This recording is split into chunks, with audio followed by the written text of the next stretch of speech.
வணக்கம். நான் ஆயுர்வேத டாக்டர் லாவண்யா. என்னங்க வெயில் காலத்தில் அதிகமாக தண்ணி குடிக்கணும்னு சொல்கிறது எல்லாரும் கேட்குறீங்களா? ஆமாங்க, வெயில் காலத்தில் மற்ற காலத்தை விட அதிகமாக தண்ணி குடிச்சு தான் ஆகணும். அந்த தண்ணி ஏன் குடிக்கணும், எப்படி குடிக்கணும் அப்படின்றத இப்போ பார்க்கலாம். தண்ணீர் காலையில் தூங்கி எழுந்த உடனே ஒரு மடக்கு தண்ணி குடிக்கணும். மோஷன் போகிறதுக்கு முன்னாடி ஒரு மடக்கு தண்ணி குடிக்கணும். ஏன்? தூங்கி எழுந்திரிச்ச உடனே குடல் கொஞ்சம் ட்ரைனஸ் ஃபீல் பண்ணுவீங்க, த்ரோட்டில் ட்ரைனஸ் ஃபீல் பண்ணுவீங்க. தண்ணி குடிச்சிங்கன்னா அந்த ட்ரைனஸ் கொஞ்சம் குறையும். மோஷன் போகிறதுக்கு முன்னாடி தண்ணி குடிக்கணும். அப்போ தான் பெரிஸ்டால்டிஸ் மூவ்மெண்ட் நடந்து நம்ம மோஷன் ஈஸியாக வெளியேறதுக்கு அது ஹெல்ப் பண்ணும்.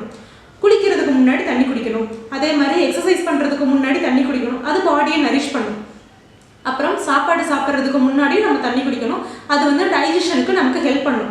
நிறைய தண்ணி குடிக்க சொல்லலை, 1 மடக்கு 2 மடக்கு குடித்தா போதும். நம்மளோட ட்ரைனஸ் ஆன குடலை சரி பண்ணிக்கிறதுக்கும் சுருங்கி போன குடலை சரி பண்ணிக்கிறதுக்கும் ஹெல்ப் பண்ணுது. அதுக்கப்புறமா நம்ம வீட்டை விட்டு வெளியில் போகிறதுக்கு முன்னாடியும் வீட்டுக்குள்ளே வர்றதுக்கு முன்னாடியும் நம்ம தண்ணி குடிக்கணும்.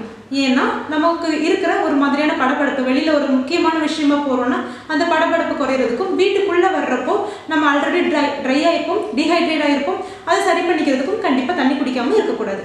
அதே மாதிரி தூங்க போகிறதுக்கு முன்னாடியும் நம்ம 1 மடக்கு தண்ணி குடிக்கணும். நைட்டும் அதிகமாக தண்ணி குடிக்கக்கூடாது. அதிகமாக யூரின் போகிறோன்னு சொல்லிட்டு தூக்கம் கெட்டு போயிடும். ஆனால் கொஞ்சமாக தண்ணி குடிக்கிறது உடம்புக்கு ரொம்ப நல்லது. அதே நேரத்தில் தாகம் எடுக்காமல் சும்மா தண்ணி குடிச்சுக்கிட்டே இருக்கக்கூடாது.